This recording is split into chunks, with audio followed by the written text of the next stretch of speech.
The following are reflections on our current state as Palestinians in 2023. The starting point, which is consistently and intentionally ignored by those with power, is that Palestinians, whether they be in Gaza or the rest of historic Palestine and in exile, have experienced brutal colonial violence for generations. It won't be news to you that the majority of people in Gaza today are refugees. Refugees who were expelled from their homes and their land during the Nakba by the Zionists who began the ethnic cleansing of Palestine 75 years ago. You of course know that the people in Gaza have also lived under 56 years of brutal military occupation, enforced by the same entity which made them refugees decades prior. That Gaza was turned into a concentration camp 16 years ago when Israel imposed its land, air, and sea blockade, cutting Gaza off from the rest of the world and severely restricting movement of anyone or anything into and out of Gaza. And if you're here today, it's because you certainly know that we are 56 days into Israel's genocide of our beloved family and friends in Gaza, a genocide in the legal sense of the term.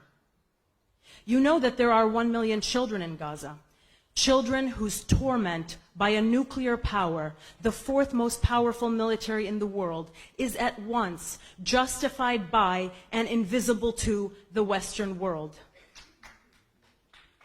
Yet we are, in any event, warned by the same institutions which have failed to protect us from Israeli impunity for decades, and the crime of all crimes in this moment, that Gaza is a graveyard for children. Indeed it is. You know that in this current moment, Israel has been killing Palestinian families in Gaza at record rates, with advanced weapons technology relying on dystopian AI to identify alleged targets. That our toddlers are being pulled from the rubble of our homes, sometimes alive, sometimes not, sometimes in one piece, sometimes not. You know that the Al-Nasser hospital preemies were discovered decomposing in their hospital beds after Israel bombed the oxygen tanks of the hospital, denied it electricity, fired on and shelled the building, and forced the families and staff to evacuate at gunpoint, leaving those completely innocent souls behind. You know that Israel attacked and destroyed in a matter of weeks nearly all of Gaza's healthcare infrastructure, killing hundreds of healthcare workers, bombing the solar panels of Al-Shifa Hospital and its maternity ward, sniping nurses, kidnapping doctors, and leaving behind a trail of destruction and mayhem. You watched the Nakba of 2023 unfold on Salah ad-Din Street, hearing accounts of children being sniped by Israeli snipers positioned on tops of tanks lining the streets, as the mass exodus of Palestinian families were forcibly expelled from their homes in the north, and as parents were forced to lay their lifeless children's bodies down on the ground and continue marching as a result of agonizing orders emanating from a faceless army megaphone. You watched Israel announce that we are animals, and that we would be denied food, water, electricity, and aid. And then weeks later, we watched people begin to die of starvation and dehydration. And now we watch as our colonizer openly relishes in the spread of disease in its newspapers while it withholds medicine in perfect but nauseating consistency with the colonizers who preceded it elsewhere in the world. You watched 2 days ago this genocide recommence with intensity all over Gaza after the so-called humanitarian pause ended. While Israel proudly announced today that they've so far hit over 400 targets in the last 2 days. If we are lucky as Palestinians, people at a minimum know about the reality that our tormentors have forced upon us for the last 75 years. To borrow from the resignation letter of Craig Mochaber, the former director for the High Commissioner of Human Rights of the United Nations, the European ethno-nationalist settler colonial project in Palestine has entered its final phase towards the expedited destruction of the last remnants of indigenous Palestinian life in Palestine. What's more, the governments of the United States, the United Kingdom, and much of Europe are wholly complicit in the horrific assault. Not only are these governments refusing to meet their treaty obligations to ensure respect for the Geneva Conventions, but they are in fact actively arming the assault, providing economic and intelligence support, and giving political and diplomatic cover for Israel's atrocities. That is precisely where we are today. But one of the most dizzying aspects of being a Palestinian in this age is that Western governments and corporate media who adopt policies and promote narratives endorsing our annihilation deny that this is even happening to us. We as Palestinians are categorically denied the right to narrate our own lived experiences, instead dismissed as biased or exaggerating as the bodies pile up, while instead the statements of the military of the apartheid regime are taken as fact, never challenged, and repeated even when proven false.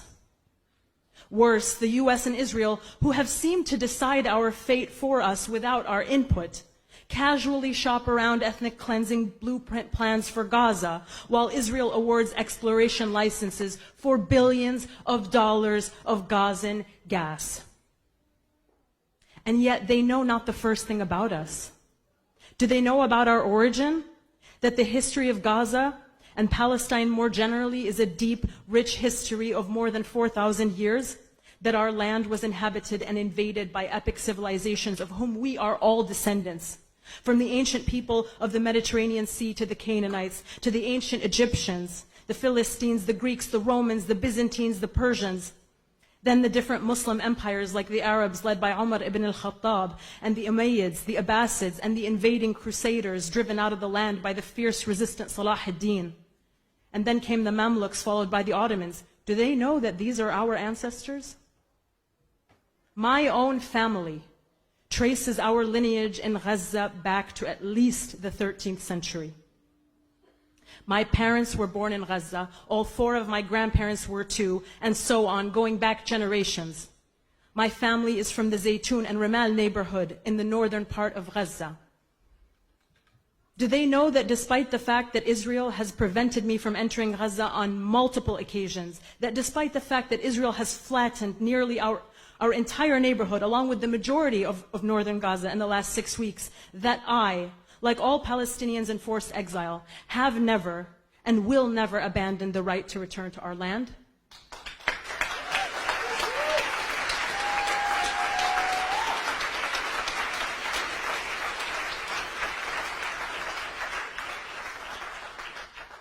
Do they understand the meaning of asserting these words during the Nakba of 2023, when the scope of killing and displacement has already exceeded that of the Nakba of 1948? We will never back down. Do they know that while the elderly may have died, the young didn't forget? How could we, as the Nakba continues 75 years later?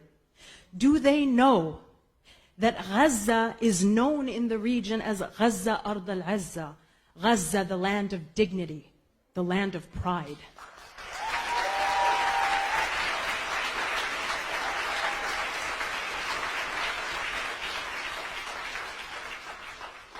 Do they know that dignity cannot be bought, faked, or seized by force? Do they know that in this moment, when I speak to my family and friends in Gaza, they are the ones checking on me? That not a day or an hour goes by where Palestinians in Gaza don't thank God? That everyone is sharing everything that they have? That a few days ago, a Palestinian couple celebrated a wedding at one of the UN schools containing thousands of forcibly displaced Palestinians? A beautiful act of resistance when you consider the fact that Israel outlaws expressions of Palestinian joy. It is an arrestable offense for which our brothers and sisters in the occupied West Bank are regularly taken hostage. Does the Western corporate media know that one of the last things that Muntasir al-Sawaf, one of the Palestinian journalists who was killed yesterday by Israel, did was feed the starving cats in his neighborhood that Israeli warplanes turned to dust? Do they know that Israel has killed 72 journalists in this genocide and prevents foreign journalists from entering Gaza to bear witness to their war against the Palestinian people? Do these leaders of the Western world, trapped somewhere between individualism, consumerism, capitalism, and materialism, understand that we leave our doors open in times of Israeli